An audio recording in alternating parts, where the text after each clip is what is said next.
In 1946, Kenny Washington faced racism head-on when he became the first African-American player to join the National Football League. His courage and leadership, both on and off the field, helped pave the way for more African-American players to join the league. This is important because the NFL has become a place where color doesn't matter. According to Sportskeeda, African-Americans make up 70% of the NFL. Kenny Washington showed us that the quality of the athlete is what defines the player, and by doing so, broke the NFL color barrier. Kenny Washington, an NFL running back and defensive back, an All-American, NFL Hall of Famer.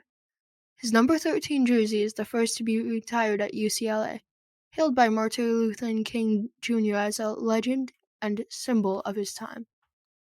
He was the first African-American to be signed to an NFL contract after World War II.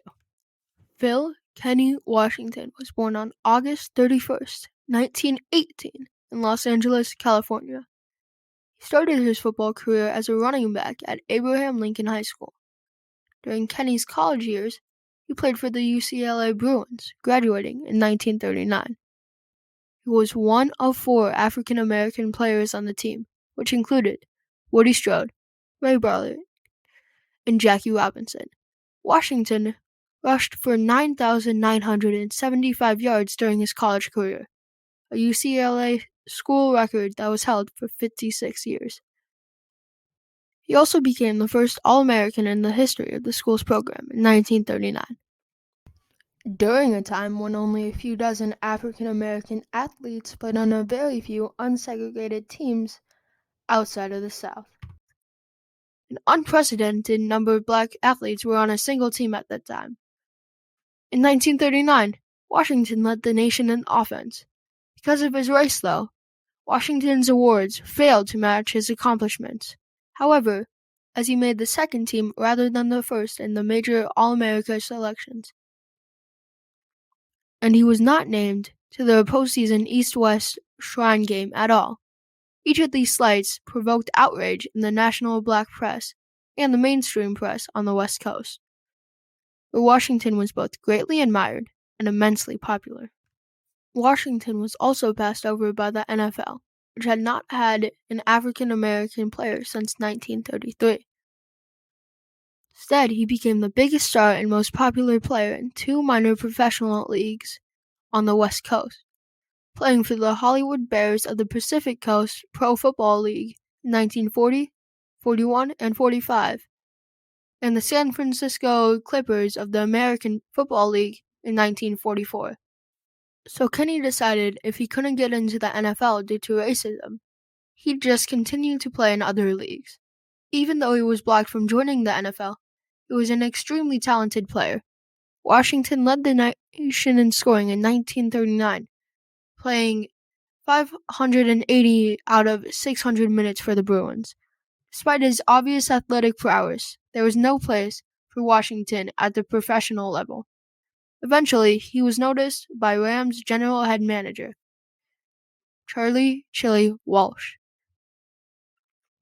Finally, in 1946, under a threat that the team would lose its lease on the LA Coliseum, the Los Angeles Rams signed Washington along with Woody Strode to be his roommate on March 21, 1946.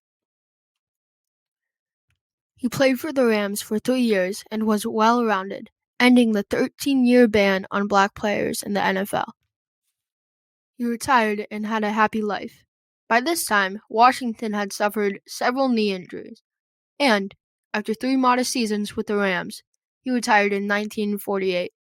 He died from polyarteritis nodosa, a rare disease that results from blood vessel inflammation causing injury to the organ systems, on June 24, 1971. His impact, though, was just starting. Jim Trotter, an NFL article writer, wrote the following passage about Stephen Serena Lampson on the subject, the annual Kenny Washington Memorial. When we started the Kenny Washington Memorial game in 2011, we had no idea that there would be a second one. It was just going to be the sort of kickoff to introduce the idea that we were forming the Kenny Washington Stadium Foundation to fight for a new playing surface and to bring Kenny Washington's spirit and memory back. front and center, ended being above and beyond anything we ever imagined. There were over 1,500 in attendance. Jim Tooney, who became known as the Dean of NFL Referees, his father was Kenny Washington's coach at Lincoln, and he attended the game. We had coverage from every local channel. There was a satellite truck from every one of them, and a reporter from them too. We had a state senator, state assemblywoman, city councilman. Everyone attended the game. And they also say that the Kenny Washington game is typically the highest attended football game all the high school games each season. And that game typically funds the entire athletic budget of Lincoln High School for the year, boys and girls. If I'm proud of anything, it's that we made the game an event at Lincoln High School. We found that it's an older alumni base that comes. People coming back because they know of Kenny and his legacy. As George Sanchez,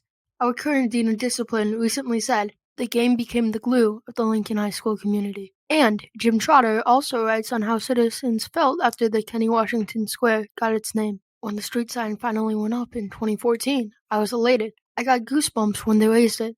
Couldn't believe that we got it done. Thought of Kenny and the kind man he was. From my research, I got the impression that he was humble. Probably would have been more humbled to have something like this in his name. He probably would have suggested something else, or nothing at all. To see it go up was inspiring to me. This was someone who played a physical sport where racism and hatred could be forced on him each time he got the ball. He rose above it. He transcended it. He made a good life for himself. I would give this speech to the kids every year that the percentages are not in your favor, just like they were not in Kenny's favor. But if he could go through it and rise above it, you can too.